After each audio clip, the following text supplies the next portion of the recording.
Hey, what's up, guys? How we doing? So I've been going over a lot of my videos here, and I just came to the home run derby that happened this summer, and I'm looking at a bunch of the guys' swings, and there's so many common things between all of these hitters that really help them create such great bat speed and allow them to hit the ball such ridiculous distances.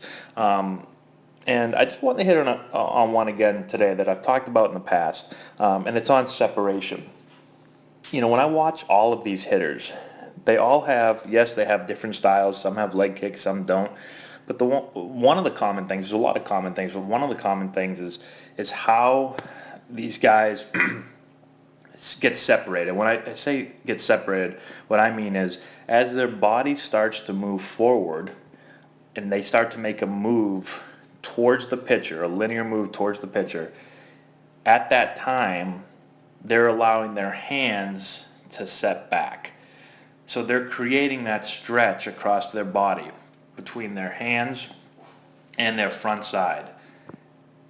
That's where they're basically storing that energy to then release it. This is what allows the lower half to work before the bat enters the zone. This is what gives you time to get the bat flat and allow it to work slightly uphill through the zone. All things that really, really need to happen in the swing are allowed to happen because of this move right here.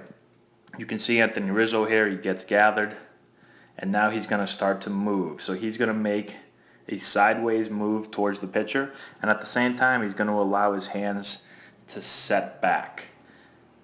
You might have heard some hitting coaches say walk away from your hands. That's one phrase that I've heard used a lot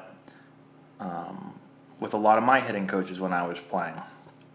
The bottom line is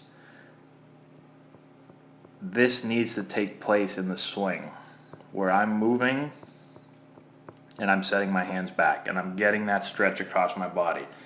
We've talked about it a bunch of times. It's just like taking an elastic band, putting it around your finger, pulling it back before you shoot it. You're storing the energy and then you release it. And this move again happens in any sport you do.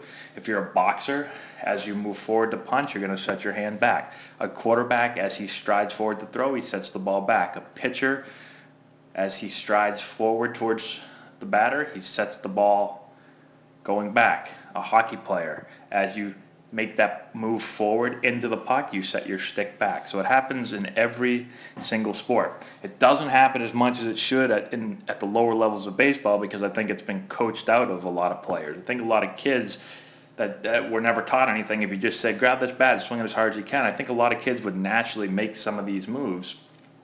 But through years and years and years of telling hitters, hey, don't get your hands back too far. You're going to arm bar here. You're not going to be able to get, they're going to blow a fastball by you. Don't take a stride. Don't move yourself. Your head's got to stay in the same exact spot the whole time. Your head can't move forward.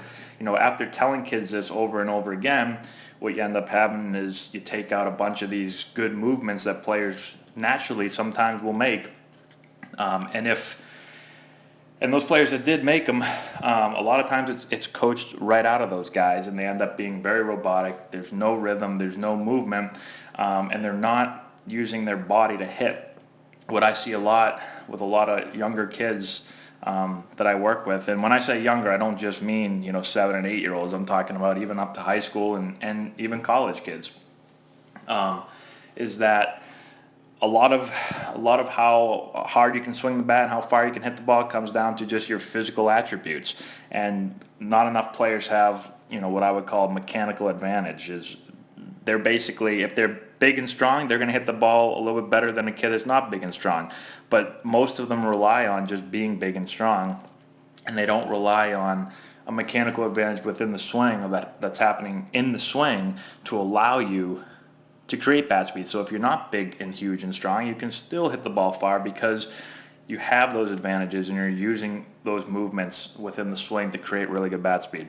And if you are big and strong, well, now not only are you big and strong to hit the ball far, but now you end up doing this. So you end up using your body and you have a swing that allows you to hit the ball even further than just some other big and strong kid that doesn't do these things.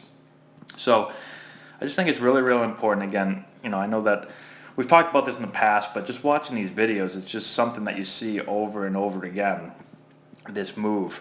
And again, the important thing to keep in mind is it's not just about a position. So it's not just about getting in this position right here, but it's about how you get there. It's about the movement to get there. So it's really, really important, you know, the timing of it again is that as I move forward, that's when I have to set back, right? I'm moving forward, I'm setting back, I'm creating the stretch. As my hands are basically just getting back there, now I start to rotate. My elbow drops in the slot. You can see now I've allowed everything to work from the ground up. I'm using my entire body.